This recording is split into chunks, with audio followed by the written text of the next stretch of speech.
Hi welcome back to my channel. ఈ రోజు కథ 7 అడుగుల పయనం 39వ భాగాన్ని వినేద్దాం. కారులో ఇంటికి వెళ్తున్న రవి డ్రైవ్ చేస్తున్న అరుణ్ని పద్దు వాళ్ళింటి దగ్గర ఆపమని చెప్తాడు. దానికి అరుణ్ చిన్నగా నిట్టూర్చి, నీ పని ఆ శత్రుగాడి పని బాగుందిరా, చక్కగా దొరల్లాగా వెళ్తారు వాళ్ళింటికి. "హ్మ్, నా బతికే ఇలా ఏడ్చింది. ప్రపోజ్ చేసిన తర్వాత రోజే ఎంగేజ్మెంట్కి ముహూర్తం పెట్టేశారు.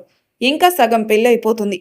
ఫుల్ ఫ్రీడమ్ అనుకుంటే మా మామగారు చాలా పద్ధతిగా, అల్లుడు గారు మా సాంప్రదాయం ప్రకారం నిశ్చితార్థం అయ్యే వరకు మీరు మా ఇంటికి వచ్చి మా అమ్మాయిని కలవకూడదు అని చెప్పి నా ఆశల మీద నీళ్లు పోసేశారు. దానికి మా నాన్న అలాగే బావగారు అంటూ నా బతుకుని బుగ్గిపాలు చేసేశారు అంటూ మొరపెట్టుకుంటుంటే రవి మాత్రం అవేమీ వినకుండా హరిగారు పట్టుకున్న తన చేతిని చూసుకుంటున్నాడు. అది చూసిన అరుణ్ తిక్కలేచి సడన్ బ్రేక్ వేశాడు. దెబ్బకి లోకంలోకి వచ్చాడు రవి. ఏంట్రా సడన్ బ్రేక్ వేశావు అన్నాడు అయోమయంగా. మరి లేకపోతే ఏంట్రా, ఇందాకటి నుండి నేను నా బాధలు చెప్పుకుంటుంటే నువ్వు ఏదో నీ చేతిని కత్రినా కైఫ్ ముద్దు పెట్టుకున్నట్టు చూసుకుంటున్నావు అన్నాడు అరుణ్ ఉక్రోషంగా. దానికి రవి నవ్వి ఇప్పుడు ఏమైందిరా అన్నాడు. ఏమైందా, ప్రపోజ్ చేసిన దగ్గర నుండి కనీసం ముట్టుకునే ఛాన్సే లేకుండా పోయింది. మీరు మాత్రం బాగానే హగ్గులు కిస్సులు తీసేసుకుంటున్నారు అన్నాడు కార్ స్టార్ట్ చేసి పోనిస్తూ. రవి నవ్వి నీ జాతకం అలా ఏడ్చింది మరి, అయినా వెయిట్ చేయరా, అప్పుడు ఫీల్ ఇంకా బాగుంటుంది అన్నాడు. దానికి అరుణ్ ఇలా చూశాడు. అయినా ఫోన్లు ఉన్నాయి కదరా, ఇంకేంటి నీ బాధ అన్నాడు.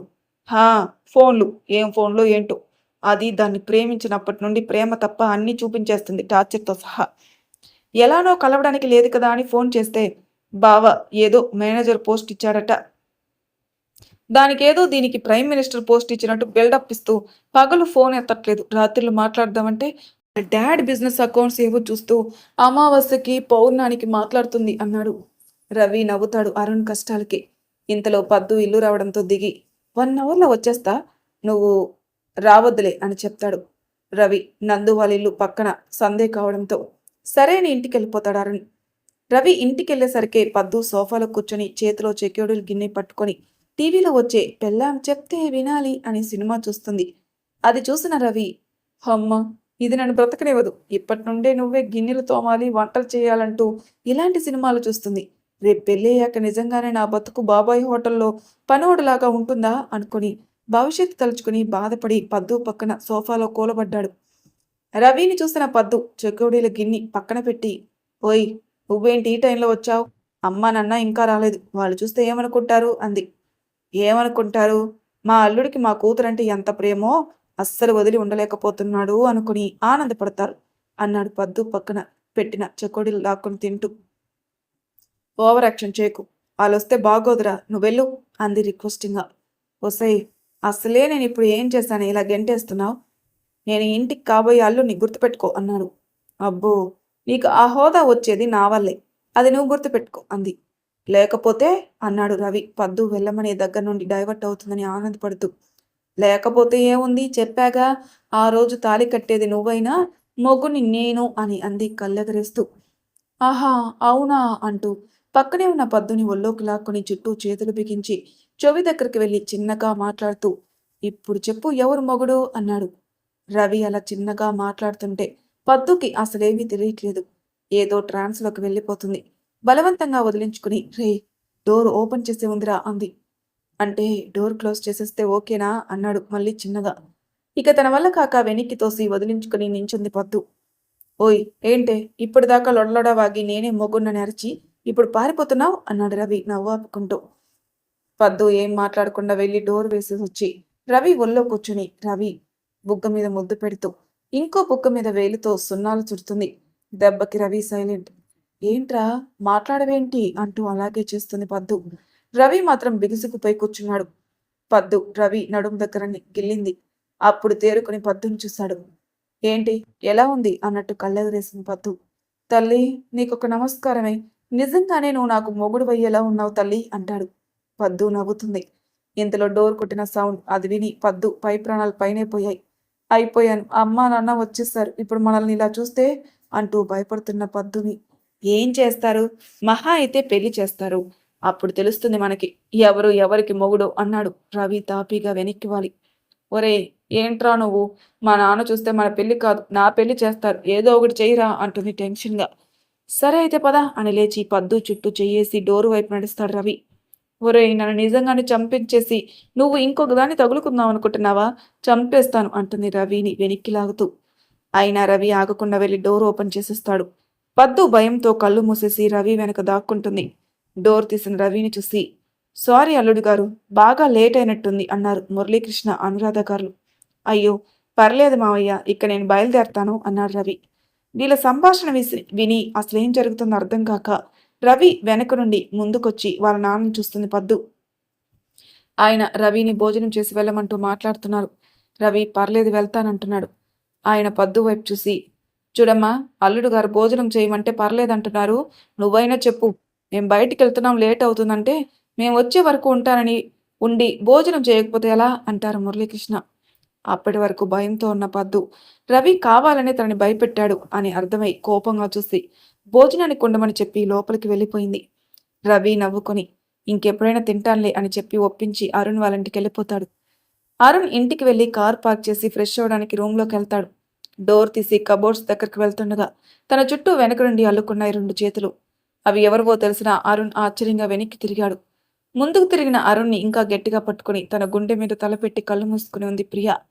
ఆనందంగా తన చుట్టూ చేతులు వేయబోయిన వాడు కాస్త కంట్రోల్ చేసుకుని అలానే నిలబడ్డాడు. అరుణ్ రియాక్షన్స్ కళ్ళు మూసుకున్నా తెలుస్తూ ఉండడంతో ప్రియ అతన్ని ఇంకా ఇంకా గట్టిగా హాక్ చేసుకుంది.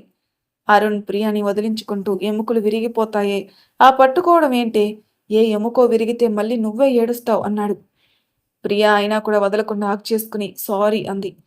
నాకేం అక్కర్లేదు నీ సారీలు, ఎలా వచ్చావో అలాగే వెళ్ళిపో అన్నాడు. సారీ అరుణ్, ప్లీజ్ ఎక్స్క్యూజ్ చెయ్యి అంటూ అరుణ్ గెడ్డం పట్టుకుని బ్రతిమలాడుతుంది. అరుణ్ మొహం పక్కకు తిప్పుకుంటాడు. అరుణ్ బుగ్గ మీద ముద్దు పెడుతుంది ప్రియ సారీ అంటూ. అరుణ్ కోపం పోయినా ప్రియ బ్రతిమలాడుతుంటే భలే ఉంది, అందుకే కోపం నటిస్తున్నాడు. అయినా అరుణ్ మాట్లాడకపోవడంతో ఇంకో బుగ్గ మీద ముద్దు పెట్టి సారీ అంది. అయినా అరుణ్ మాట్లాడకపోవడంతో అరుణ్ మొహం పట్టుకుని పెదవుల మీద ముద్దు పెట్టింది. ప్రియ అలా చేస్తుందని ముందే ఊహించిన అరుణ్ ప్రియ చుట్టూ చేతులేసి పట్టుకుంటాడు. అరుణ్కి కోపం పోయిందని అర్థమైన ప్రియ అరుణ్ని వదిలి హత్తుకుని మళ్ళీ సారీ చెప్తుంది. అరుణ్ నవ్వి ప్రియకి ముద్దు పెట్టి ఇన్ని రోజులు ఏమైపోయావు? నాకేమో ఎంట్రీ లేదని సడన్గా గుర్తుకొచ్చి అవును, మనల్ని చూసుకోకూడదు అన్నారు కదా మామయ్య, మరి నువ్వెలా అన్నాడు అయోమయంగా. ప్రియ అరుణ్ టిప్పపై ఒక్కటి పీకి డాడీ అన్నది నిన్న అక్కడికి రాకూడదు, వచ్చి నన్ను చూడకూడదని, నన్ను ఇక్కడికి రాకూడదని కాదు కదా అంది. ఓ అని, మరి నీకు ఇన్ని రోజులు పట్టిందా రావడానికి అన్నాడు. సారీరా, మన పెళ్ళైతే ఎలానో నేను డాడీ దగ్గర ఉండను, కనీసం ఇప్పుడైనా ఆయనతో ఉండాలని ఆయనతో ఉంటూ బిజినెస్లు చూసుకుంటూ హెల్ప్ చేస్తున్నాను, నీతో మాట్లాడడానికి కూడా కుదరలేదు, సారీ అంది. పర్లేదు బంగారం, నేను అర్థం చేసుకోగలను అని కాసేపు కూర్చొని మాట్లాడుకుంటారిద్దరు. భోజనం చేసేసి వచ్చిన నందు హర్ష ఏదో టెండర్ ప్లాన్ వేసుకుంటూ వర్క్ చేసుకోవడంతో రూమ్కి వెళ్ళి బెడ్ మీద కూర్చొని గోడ కానుకొని హర్ష తనకి ఫ్లైట్లో విక్రమ్ ఎందుకు వెళ్ళిపోయాడని చెప్పిన విషయం గురించి ఆలోచిస్తుంది. అసలు ఏం జరిగిందో మనం కూడా తెలుసుకుందాం. హర్ష కోరుకున్నట్టుగా యుఎస్లో తనకు కావాల్సిన కాలేజీలో సీట్ రావడంతో హైదరాబాద్లో చదువాపేసి రవి, విక్రమ్, రాము అనడంతో ఒక్కడే వెళ్ళిపోతాడు. హర్ష వెళ్ళిపోయిన తర్వాత విక్రమ్కి అనిల్ పరిచయం అవుతాడు. అనిల్కి అమ్మా నాన్న లేకపోవడంతో విక్రమ్కి బాగా కనెక్ట్ అయ్యి అనిల్తో ఫ్రెండ్షిప్ చేస్తాడు. అనిల్ కాలేజ్ ఫ్రెండ్ కాదు, విక్రమ్ జాగింగ్కి వెళ్ళినప్పుడు అక్కడ అలా పరిచయం అయి ఫ్రెండ్స్ అయ్యారు. రోజులు గడిచే కొద్దీ ఆ స్నేహం అలా బలపడింది. అయితే కొన్నాళ్ళకి హర్ష హాలిడేస్ కని వచ్చినప్పుడు అనిల్ని పరిచయం చేస్తాడు విక్రమ్. ఆ తర్వాత విక్రమ్ స్టడీస్ కంప్లీట్ అయి అరవింద్ గారితో పాటు హర్ష ఇండస్ట్రీస్ని చూసుకుంటూ ఉండేవాడు. హర్ష కూడా తన స్టడీస్ ఇంకా 1 ఇయర్లో కంప్లీట్ చేసుకుని వచ్చేస్తాడనగా విక్రమ్ చెల్లెలు విఘ్నర్మై కూడా ఎంబీఏ చేయడానికని హర్ష వాళ్ళ దగ్గరికి వచ్చేస్తుంది. విఘ్న చిన్నప్పుడే విక్రమ్ వాళ్ళ పిన్నికి పిల్లలు లేరని విఘ్నాని దత్తత తీసుకున్నాడు. కానీ విక్రమ్కి మాత్రం తన చెల్లెలంటే పిచ్చి ప్రేమ. హర్ష కూడా తన తర్వాత అందరికంటే చిన్నదైన విఘ్న అంటే ప్రాణం.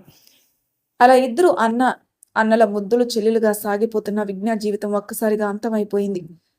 హర్ష తన ఫైనల్ ఇయర్ కోసమని మళ్ళీ యుఎస్ వెళ్ళిపోతాడు. వెళ్లే ముందు ఏవో ఆఫీస్ పేపర్స్ అని విక్రమ్ అనిల్ చేత పంపగా వాటి మీద సైన్ చేసి ఆఫీస్ బాధ్యతలు విక్రమ్కి అప్పగించి వెళ్ళిపోతాడు. హర్ష వెళ్ళిన 9 నెలలకి విఘ్న బాంబ్ బ్లాస్ట్లో చనిపోతుంది. అసలేం జరిగిందో ఎవరికీ తెలియదు. హర్షకి అప్పుడు ఇంపార్టెంట్ ఎగ్జామ్స్ ఉండడం, కనీసం విజ్ఞాని ఆఖరి చూపు చూసుకునే అవకాశం కూడా లేకపోవడంతో హర్ష తట్టుకోలేడని, ఇప్పుడు చెప్తే ఎప్పటి నుండో తన డ్రీమ్స్ కోసం చూస్తున్న హర్ష లైఫ్ స్పాయిల్ అవుతుందని ఎవరూ చెప్పరు. విజ్ఞ చనిపోయిన 10 రోజుల తర్వాత విక్రమ్ విజ్ఞాని చంపించింది హర్షానే అని విజ్ఞ చనిపోయే ముందు తనకి హర్ష మొబైల్ నుండి వచ్చిన కాల్స్ ఇంకా మెసేజెస్ని చూపించి విజ్ఞాని అక్కడికి వెళ్ళమని చెప్పింది హర్షానే అని హర్ష ఇదంతా ఆస్తి కోసమే చేశాడని అందుకే హర్ష ఇండస్ట్రీస్లో ఉన్న సారథి గారి షేర్స్ యొక్క పవర్ ఆఫ్ పటాని కూడా తన పేరు మీదే రాయించుకుని ఇప్పుడు విజ్ఞ పేరు మీద ఉన్న వాళ్ళ నానమ్మ ఇచ్చిన ఆస్తి కూడా ముందే తన పేరు మీద మార్పించినట్టు పేపర్స్ చూపించగా అరవింద్ గారు ఇంకా మొత్తం ఫ్యామిలీ హర్ష అలా చేశాడని నమ్మరు. విక్రమ్ కూడా చెల్లెలిపోయిన బాధలో తన వాళ్ళెవరూ తన మాటలు నమ్మడం లేదనే కోపంతో అందరినీ వదిలి హర్షాని వదలనని చెప్పి అనిల్తో కలిసి బయటికి వెళ్ళిపోయి సొంతంగా ఉద్యోగం చేస్తూ బిజినెస్ లోన్ తీసుకుని బిజినెస్ స్టార్ట్ చేసి ఇప్పుడు ఆ పొజిషన్లో ఉన్నాడు. కానీ ఇప్పటికీ తన చెల్లిని చంపింది హర్షాని అని నమ్ముతున్నాడు. అందుకే అరవింద్ గారు హర్షాని జాగ్రత్తగా ఉండమని చెప్పి అప్పుడు కూడా విజ్ఞ చనిపోయిందన్న విషయం చెప్పాల్సిన పరిస్థితి కాకపోవడంతో అందులోనూ ఆ నింద తన మీద పడితే హర్ష అస్సలు భరించలేడని చెప్పరు. అలా అప్పటి నుండి హర్షాని కాచుకుంటూ విషయం చెప్పకుండా ఉన్న అరవింద్ గారు ఇప్పటికి కూడా విషయం చెప్పకపోతే ఈ సమస్య ఎప్పటికీ ఇలానే ఉండిపోతుందని హర్ష అడిగిన వెంటనే చెప్పేస్తారు. అది తెలుసుకున్న హర్ష ఎక్కడో ఒక దగ్గర సంతోషంగా ఉంది అనుకున్న విజ్ఞ చనిపోయిందన్న నిజం భరించలేక చాలా బాధపడ్డాడు. కానీ ఈ టైంలో తను వీక్ అయితే ఆ డానియల్ నందుని ఏమైనా చేస్తాడేమని భయంతో మళ్ళీ నార్మల్ అవుతాడు. కానీ విజ్ఞ చనిపోవడానికి కారణాలు మాత్రం వెతుకుతూనే ఉంటాడు. అలా జరిగింది నందుకి చెప్పి బాధపడతాడు హర్ష. ఇదంతా ఆలోచిస్తున్న నందు తన సడన్ గా గాల్లో ఉన్నట్టు అనిపించింది. కంగారుగా చుట్టూ చూసింది. హర్ష తనని ఎత్తుకొని బాల్కనీలోకి తీసుకెళ్తున్నాడు. ఆశ్చర్యంగా హర్షాని చూసి అలాగే హర్ష కళ్ళలోకి చూస్తూ ఉంటుంది.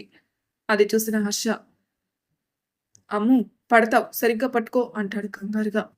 నందు హర్ష గుండెల మీద ముద్దు పెట్టి, నేను పడడానికి ఎక్కడున్నాననుకుంటున్నారు? మా ఆయన గుండెల్లో, ఆయన చేతుల్లో, ఏ పరిస్థితిలోనూ పడను అని హర్ష గుండెల మీద తల పెడుతుంది. హర్ష నందుని ఆరాధనగా చూసి వెళ్ళి బాల్కనీలో ఉన్న ఉయ్యాల మీద కూర్చొని నందుని ఒడిలో కూర్చోబెట్టుకున్నాడు. నందు హర్ష చుట్టూ చేతులు వేసి హర్ష మెడ మీద మొహం పెట్టి, మీకు ఈ మధ్య నన్ను ఒడిలో కూర్చోబెట్టుకోవడం బాగా అలవాటైనట్టుంది కదా అంది. అందంగా నవ్వుతాడు హర్ష. అది చూసిన నందు, అబ్బా ఎంత క్యూట్గా నవ్వుతున్నావురా బాబు అంది.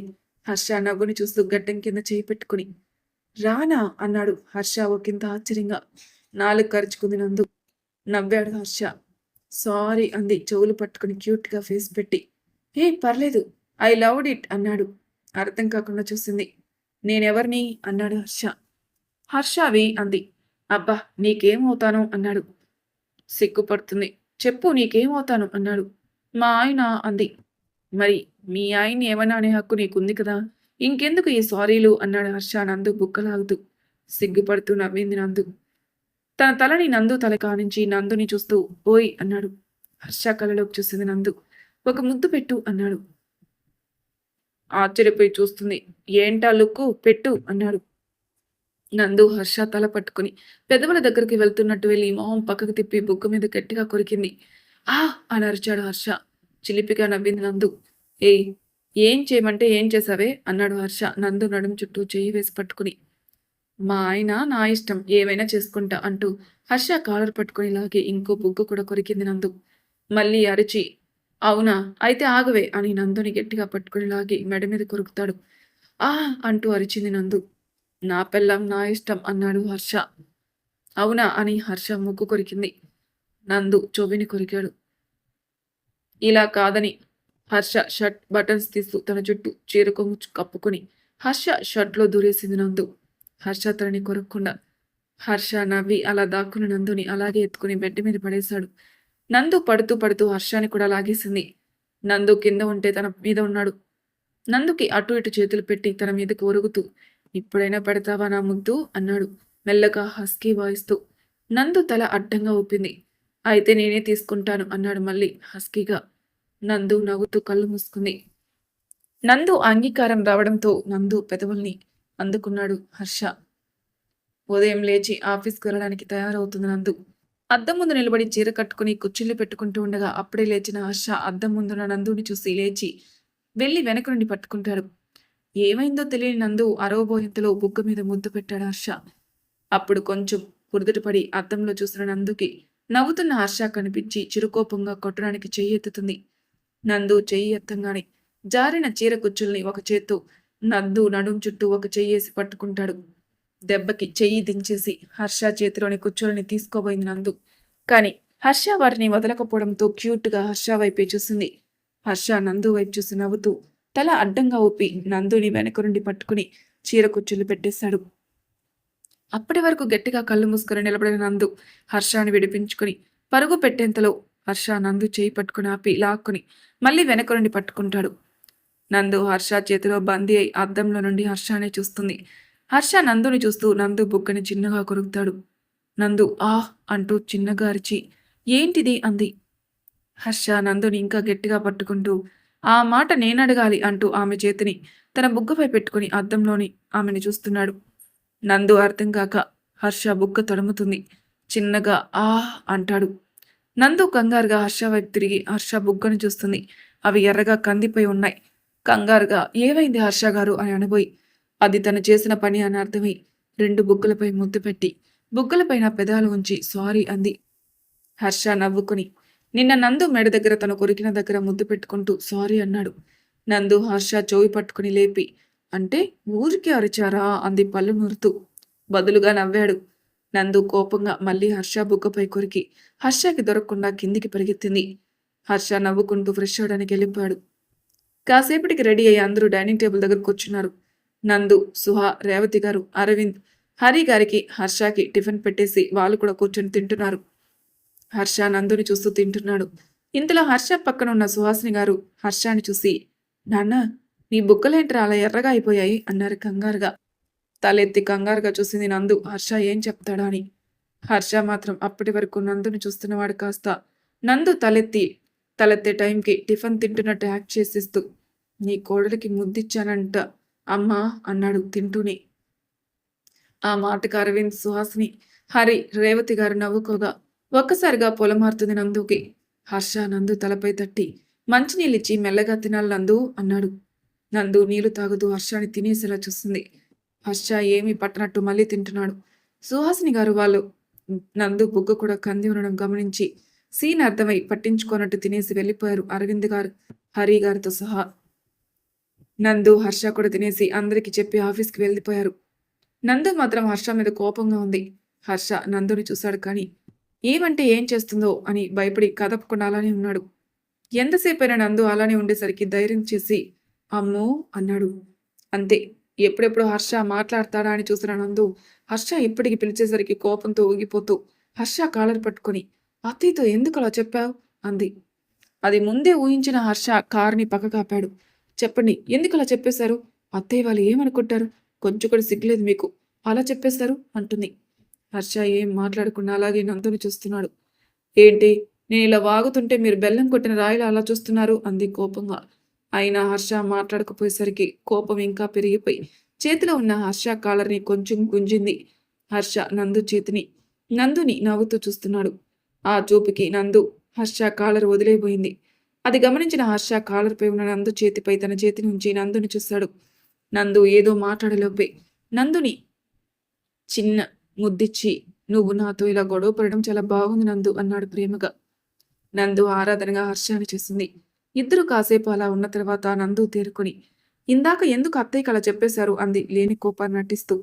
హర్ష కార్ స్టార్ట్ చేస్తూ మరేం చేయమంటావు అమ్ము, అమ్మ నన్ను అస్తమానం మనవడు కావాలి అంటుంది. అందుకే అలా చెప్పేశా.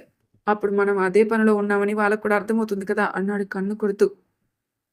అప్పటిదాకా కోపంతో ముడుచుకున్న నందు పెదవులు సిగ్గుతో కూడిన నవ్వుతో విచ్చుకున్నాయి. అది చూసిన హర్ష నందు చుట్టూ చెయ్యేసి దగ్గరకు లాక్కుని తన భుజానికి ఆనించుకుని నందు తలపై తన తలని ఆనించి ముద్దు పెట్టుకున్నాడు. నందు కూడా హర్ష గుండెలపై ఒదిగిపోయింది. మరి తర్వాయి భాగంలో ఏం జరుగుతుందో నెక్స్ట్ ఎపిసోడ్లో తెలుసుకుందాం. అంతవరకు నా ఛానల్ని సబ్స్క్రైబ్ చేయని వాళ్ళు ప్లీజ్ సబ్స్క్రైబ్ చేసుకోండి. లైక్ చేసి షేర్ చేయండి. మీ అభిప్రాయాలు నాకు కామెంట్ రూపంలో తెలియజేయండి. Thank you for listening.